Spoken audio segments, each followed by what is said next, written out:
Je me souviens être tombée pour la première fois sur du porno à l'âge de 16 ans et ça m'avait choquée. Et puis après, en fait, ça met une graine dans ta tête et puis tu y retournes parce que tu veux voir et tu veux juste comprendre. Je m'appelle Anissa, je suis créatrice de contenu sur les réseaux sociaux et je suis aussi militante des droits de l'enfant. J'ai aussi accessoirement créé l'association Young and Safe qui lutte contre les violences sur enfants et adolescents. Je suis Sarah Durocher, je suis présidente de l'association du planning familial. J'ai entendu parler de sexualité pour la première fois. J'étais en 5e au collège Alain Fournier à Orléans et j'ai eu une intervention du planning familial. Ah, tout a commencé. J'étais quand même super gênée.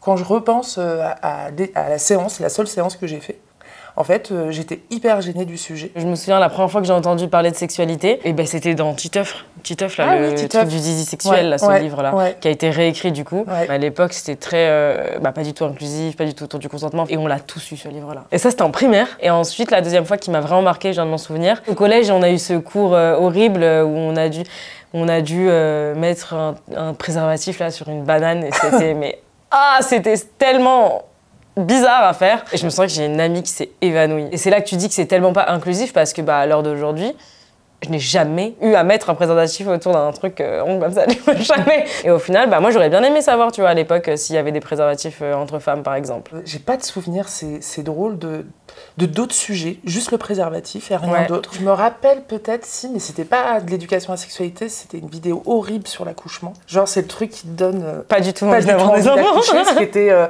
mais je pense qu'en fait, ils le rentraient à l'époque comme une séance d'éducation à la sexualité, alors que c'est pas de la sexualité, c'est de la reproduction. Moi, j'ai jamais entendu parler des cours de stéréotypes de genre, du consentement ou quoi. Je me rappelle d'avoir regardé sur internet, d'essayer d'avoir des infos. En fait, je suis arrivée très vite au planning et du coup, j'ai eu la chance de rencontrer plein de gens et d'avoir plein d'informations et de pouvoir parler dans un entre-soi, par contre, de sexualité. Puis avec des gens qui connaissent les sujets. Qui connaissent le sujet et puis aussi sur le fait que on apprend toujours, quoi. Oui, non, je suis complètement Mais moi, j'ai pas eu d'influenceur, j'ai pas eu d'influenceuse. J'avais pas ça c'est clair, j'avais pas les réseaux sociaux. Même au lycée, j'avais les réseaux, j'avais Instagram, etc. Mais il n'y avait pas d'influenceurs qui parlaient de ça. C'était encore très tabou. Je me souviens être tombée pour la première fois sur du porno à l'âge de 16 ans et ça m'avait choquée. En plus du porno hétéro, à l'époque je savais pas trop pourquoi ça me parlait pas. J'étais en mode en plus c'était hyper violent, j'étais en mode qu'est-ce que c'est que ça? Et bref, et j'avais quitté. Et puis après en fait ça met une graine dans ta tête et puis tu y retournes parce que tu veux voir et tu veux juste comprendre. C'était pas forcément quelque chose qui m'intéressait dans le sens où je courais pas après les garçons ou les filles à vouloir avoir d'expérience, mais je voulais quand même savoir ce que c'était, quoi.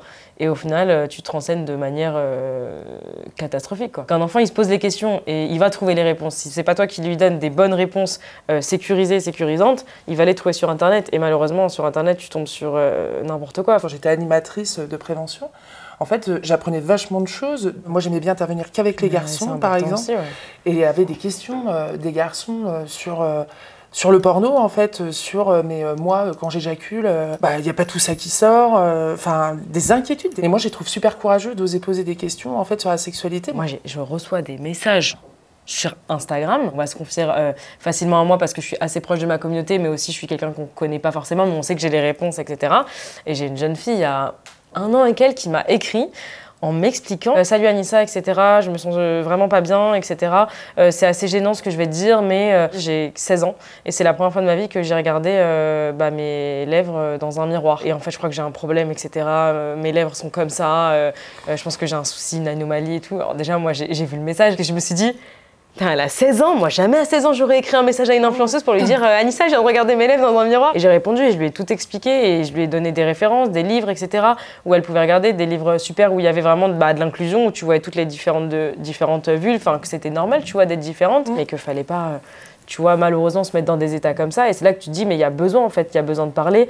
Les jeunes sont en demande et après, t'imagines tout et n'importe quoi quand t'as pas d'informations, en fait. Par contre, moi, ce qui est drôle, c'est que je suis maman d'un petit garçon de 13 ans maintenant. Il est grand. Il est archi grand. Aaron. Et en fait, j'ai tendance à vouloir trop lui en parler. Genre, il me dit, mais j'ai déjà un numéro vert à la maison. Mais donc, je trouve que, en fait, c'est compliqué quand c'est son entourage à soi. Mais je sais qu'il peut poser des questions à d'autres personnes. Je pense qu'il faut qu'il y ait d'autres lieux. En fait, je suis pas sûre que la famille, ça soit forcément le meilleur lieu pour parler de sexualité, parce que déjà, c'est quelque chose qui va de l'intime. Qui va de l'intime, et t'as pas forcément envie de partager tout ça avec tes parents, et c'est ok. Quand tout va bien, en fait. Mais quand, par exemple, il y a des choses qui sont graves sur le harcèlement ou sur des violences, évidemment que je pense qu'il faut juste dire qu'on est là et qu'on peut écouter les choses. Quand je vois Sex Education, en fait, je me dis, moi j'ai hâte que mon inclusif. fils puisse le regarder un jour. Et je trouve que ça parle aux parents, parce que ça questionne vachement sur la propre sexualité aussi. Puisque, oui, non, mais complètement. Les parents, là, ils ont une sexualité, il se passe plein de choses, etc. Je trouve que c'est intéressant de regarder chacun de son côté, et après d'en reparler ensemble. Et en fait, ça amène le sujet à table. On en parle plus facilement, alors que moi, je sais que, même si j'ai 23 ans, moi, il n'y avait même pas ce genre de truc, en fait. Il n'y avait rien. Enfin, les séries que je regardais, il n'y avait pas du tout de personnes queer. On avait 0 représentation. Et c'est tellement important, puis ils en parlent tellement librement, alors que nous, on n'en parlait pas comme ça, même entre potes, quoi. Déjà, au sein de la famille, c'était compliqué. Alors, entre amis aussi, parce qu'il y avait cette gêne de « c'est un tabou, faut pas en parler ». Et moi, par exemple, au niveau de l'inclusion, moi, j'aurais adoré avoir une série où il y a des personnes queer pour comprendre que c'est normal une fille qui regarde les filles. Alors que, par exemple, j'ai passé, toute ma jeunesse à avoir des crushs ou à me sentir plus proche des personnages féminins, à me dire « Ah, ça me touche plus. Ah, les 2 filles qui sont super copines. Ah. » J'étais en mode « Non, mais ça, t'es folle. » Et puis un jour, Dieu merci, j'ai compris que c'était possible.